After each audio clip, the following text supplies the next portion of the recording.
Nahatunganyirizwa inyama z'ingurube zipfunyikwa mu byiciro bitandukanye bitewe n'ubushobozi bw'umuguzi, ndetse hakanakorwamo amasosiso, burete ndetse n'ibindi. Abantu babizi babo bati turashaka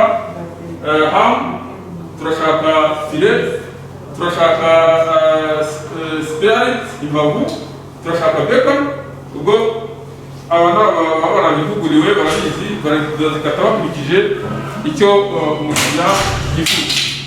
Kuba mu karere ka Musanze ndetse no mu karere ka Gakenke gahana imbibi n'aka karere ntahatunganyirizwa inyama z'ingurube habagaho, ari nayo mpamvu yo gushyiraho uru ruganda ruzajya ruzitunganya nk'uko bivugwa na Rusiya Zigiriza, umuyobozi w'umushinga Worora Wihaze uterwa inkunga na USAID, ari nawe wagize uruhare mu iyubakwa ry'uru ruganda ndetse no gushyiramo ibikoresho.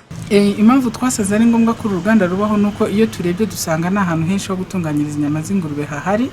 Usanga ahenshi hahari na amabagiro, tunarebye hano muri Musanze amabagiro y'ingurube ntabwo ari menshi, uretse na hano no muri Gakenke hari amabagiro nk'abiri, ariko abafata izo nyama bakazitunganya ibyo twita processing hano ntabwo ari benshi. Niyo mpamvu twafatikanyije kugira ngo dushyireho uru ruganda hano muri Musanze, ariko rukaba ruri hano ariko rufite amaguriro hirya no hino kugira ngo abantu babone uko bagura inyama z'ingurube. Uruganda rutunganya inyama z'ingurube rufite ubushobozi bwo gutunganya ingurube 70 ku munsi, ari naho Mbaraga Alex, umuyobozi wungirije w'ihuriro ry'aborozi b'ingurube mu Rwanda, ahera avuga ko yari amahirwe ku borozi b'ingurube. Nivuze ko isoko rifungura, ubu igisigaye n'aborozi nyine bagomba gutanga itungo rifite ubuziranenge, biratanga ko agomba korora neza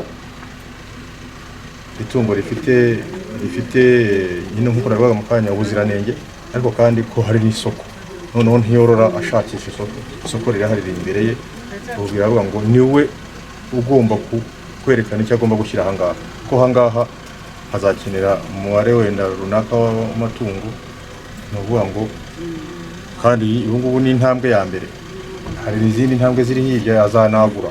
Nubwo uru ruganda rutunganya inyama z'ingurube ruhari, ngo ntibibuza ko hari abagitunganyiriza inyama z'ingurube ahatemewe, abandi bakazigurira ahatujuje ubuziranenge, ngo ariyo mpamvu nabo bakwiye kubireka, nk'uko bishimangirwa na Mbabazi Antoinette, umukozi w'ikigo gishinzwe ubugenzuzi bw'ubuziranenge, ihiganwa mu bucuruzi no kurengera umuguzi RICA. Ku baguzi rero turabasaba nabo kudufasha twebwe dushinzwe ishyirwa mu bikorwa by'amabwiriza, nabo basaba ababagemurira ko bagomba kubagaragariza ko babubahirije bya bintu by'amabwiriza, kuko umuguzi iyo yemeye akagura ibibonetse ibyo byose abaca intege imbaraga z'inzego zishaka kugira ngo ibintu bikorwe neza.